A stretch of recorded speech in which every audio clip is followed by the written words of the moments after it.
Assalamualaikum warahmatullahi wabarakatuh. Perkenalkan, saya Putri Sahira dengan NIM 2023-11009. Pada kesempatan kali ini, saya akan membahas mengenai metode analisis sistem order 2 dengan menggunakan MATLAB. Pertama-tama, kita akan membahas mengenai sistem loop.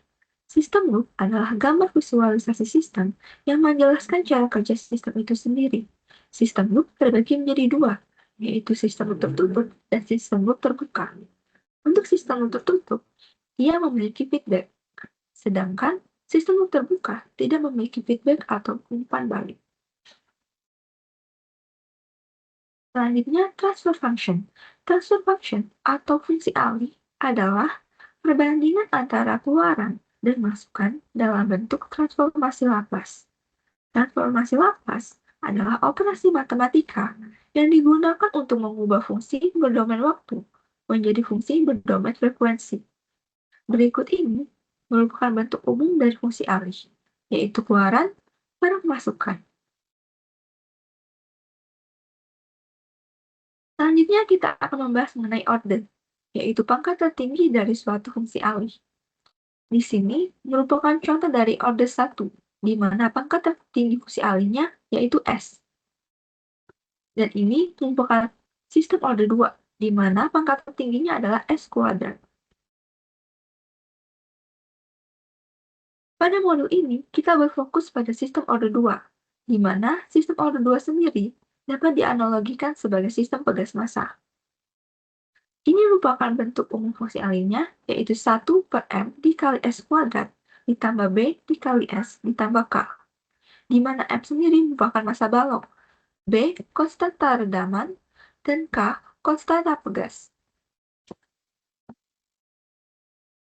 Baiklah, kita akan masuk pada metode analisis sistem order 2.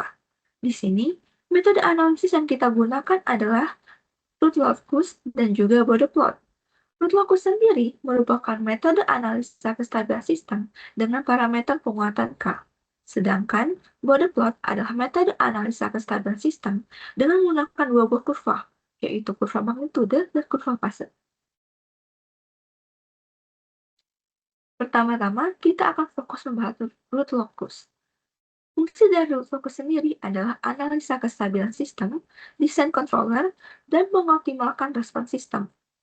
Sifat-sifat dari Roots-Loftus yaitu simetris terhadap sumbu nyata, bermula dari pol untuk K dengan sama dengan 0 dan berakhir di 0 untuk K tak hingga. Selain itu, nilai K mempengaruhi kestabilan sistem, dan poles berpasangan dengan 0. Pol sendiri merupakan akar-akar dari penyebut, sedangkan 0 adalah akar-akar dari pembilang. Kondisi dari Roots-Loftus sendiri ada 3, yaitu stabil, tidak stabil, dan stabil marginal. Kondisi stabil dicapai ketika poles dan 0 berada di sebelah kiri sumbu imajiner, sedangkan kondisi tidak stabil dicapai ketika salah satu poles atau 0 berada di sebelah kanan sumbu imajiner. Dan kondisi stabil marginal dicapai ketika salah satu poles atau 0 berada tepat di sumbu imajiner. Untuk lebih jelasnya, mari kita melihat plot berikut. Di sebelah kiri ini merupakan contoh dari sistem yang stabil, di mana terlihat poles dan 0-nya berada di sebelah kiri sumbu imajiner. Poles sendiri itu yang bentuknya X, sedangkan 0 yang bentuknya 0 atau bulat ini. Sumbu imajiner sendiri merupakan yang vertikal dan sumbu real adalah yang horizontal. Di contoh kedua ini merupakan bentuk dari sistem yang tidak stabil, di mana terlihat polesnya berada di sebelah kanan sumbu imajiner. Dan ini merupakan contoh sistem yang stabil marginal, di mana polesnya ini terletak tepat di sumbu imajiner. Selanjutnya, mari kita lakukan percobaan di MATLAB.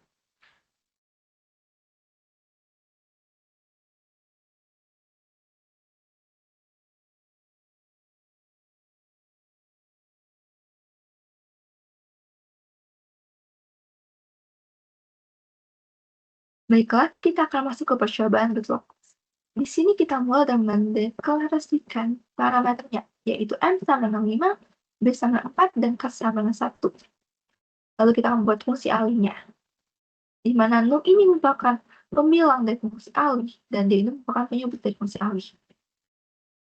Sehingga kita akan dapatkan fungsi alihnya yaitu 1/5 S kuadrat ditambah 4S tambah 1. 1 ini didapatkan dari nilai num ini, di mana dia tidak memiliki pangkat atau S. Dikarenakan dia ada di sini, sama dengan S pangkat 0, makanya tidak disebutkan karena S pangkat 0 sama dengan 1. Selanjutnya, untuk penyebutnya itu berasal dari denom, yaitu berdasarkan dari nilai sudah kita deklarasikan sebelumnya. Selanjutnya, yaitu figur 1. Ada figur 2 dan juga figur 3. Untuk lebih jelas mengenai figur ini, mari kita run terlebih dahulu.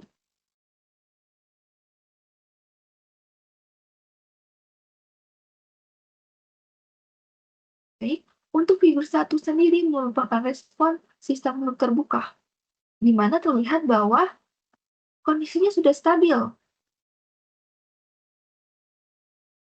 Lalu, ini merupakan respon loop dari transformasi yang sudah kita definisikan sebelumnya. Kondisi ini sudah stabil, lalu kenapa kita mempelajari tentang root locus? Kita mempelajari root locus sendiri untuk membuktikan bahwa parameter penguatan K tidak selamanya akan membuat sistem stabil, bisa jadi malah kebalikannya. Kemudian ini adalah figur 2.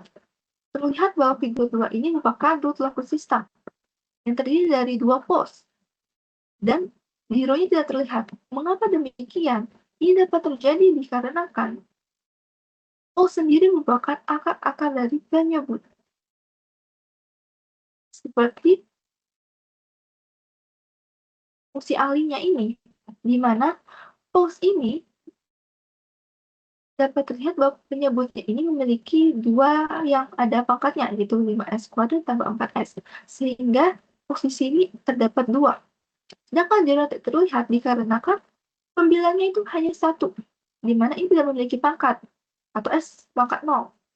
Jadi, zeronya tidak terlihat. Lalu, untuk figur 3 sendiri, itu merupakan sistem root locus di mana kita diminta untuk mencari poles yang baru. Dikarenakan terdapat fungsi error find. Di sini, saat poles yang baru kita letakkan menjauhi sumbu imajiner, maka penguatannya akan semakin besar. Mari kita lihat di video ini. Saat kita tarik, dia menjauhi sumbu imajiner, maka penguatannya semakin besar. Dilihat gainnya semakin besar. Lalu mendekati sumbu imajiner, gainnya semakin kecil.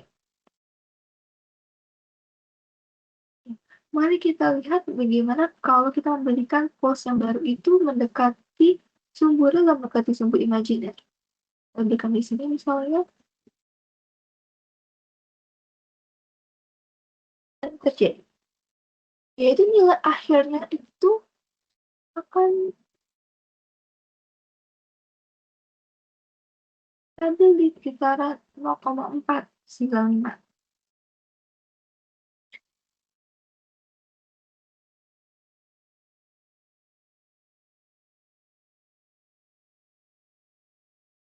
Di sini juga kita dapat lihat di common windows. Yang kita cari adalah nilai K, poles, dan use SCN. Ideal nilai K untuk penguatan yang kita berikan itu 0,9. Terus ini lokasi poles-nya yang baru, dan ini nilai use SCN-nya. Selanjutnya, mari kita melanjutkan ke pembahasan berikutnya, yaitu border plot. Di border plot sendiri, kita akan mencari gain margin dan juga place margin. Gain margin adalah beda antara kumpulan magnitude dan 0 desibel pada frekuensi yang menyebabkan sudut fase minus 180 derajat. Di mana saat fase ini minus 180 derajat, lalu kita tarik garis lurus ke gain marginnya, ke kurva yang biru ini, kita akan dapat bahwa ini adalah nilai gain. Lalu saat Lalu, phase margin adalah beda fase antara kurva fase frekuensi dan min 180 derajat yang memberikan penguatan 0 desibel. Ini saat kita tarik kurva dari kurva magnitudo ini yang berada di atas, yang nilainya 0. Lalu kita tarik ke kurva fase. Kurva biru ini, kita akan mendapatkan nilai phase. Lalu kita masukkan ke rumus. Untuk kondisi pada border plot sendiri ada 3, yaitu stabil, tidak stabil, dan stabil marginal. Kondisi stabil dicapai ketika kedua margin bernilai positif, atau saat phase margin lebih besar dari gain margin.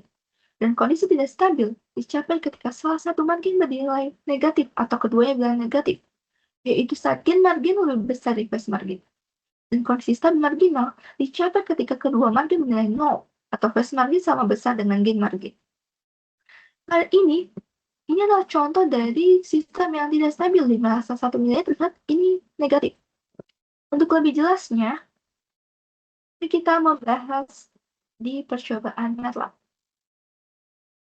Ini adalah program untuk border plot, di mana kita melakukan resiko variabelnya itu M parameternya M sama dengan 4, B sama dengan 3, dan K sama dengan -2.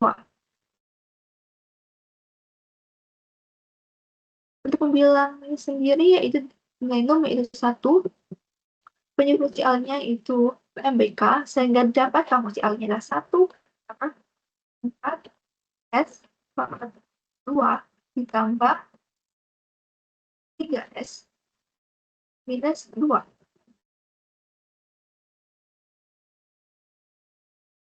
Untuk lebih jelasnya, mari kita akan saja.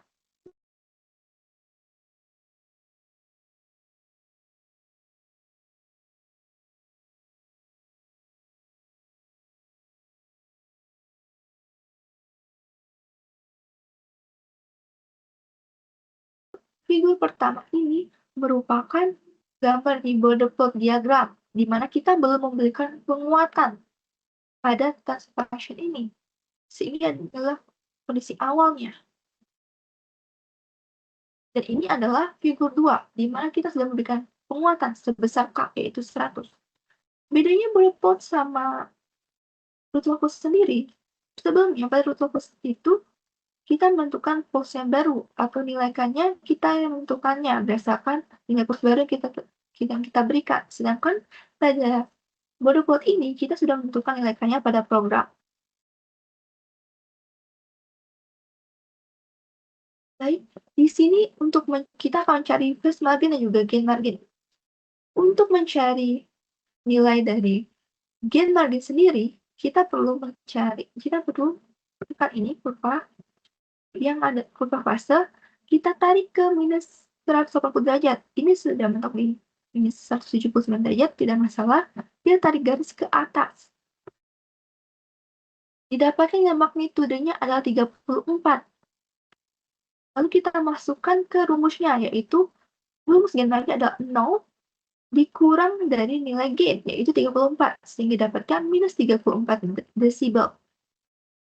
Lalu, untuk mencari phase marginnya, pertama kita perlu mencari left phase-nya dulu, yaitu kita kurva magnitudo kita tarik untuk mencapai nilai yang hasilnya 0. Magnitudo penguatan 0.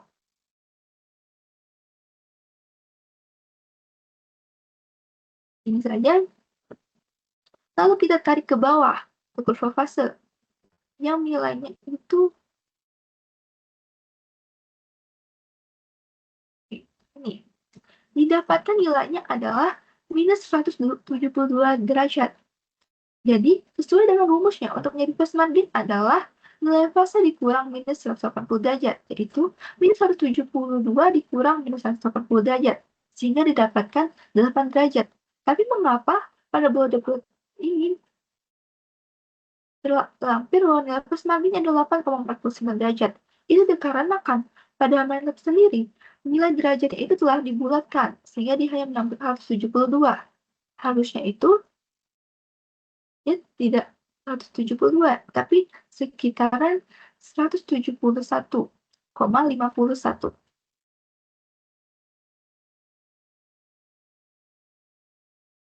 Ini adalah kondisi yang tidak stabil, di mana gen marginnya itu negatif. Seperti yang sudah dijelaskan sebelumnya, jika salah satu nilai gen margin atau fase margin nilai negatif, maka kondisinya itu tidak stabil. Lalu kita coba ubah penguatannya itu ke K. Penguatan K-nya itu jadi 2. Karena di sini kita didapatkan gen margin dan fase marginnya itu 0, di mana keduanya 0 ini menunjukkan bahwa kondisi ini adalah kondisi stabil margin.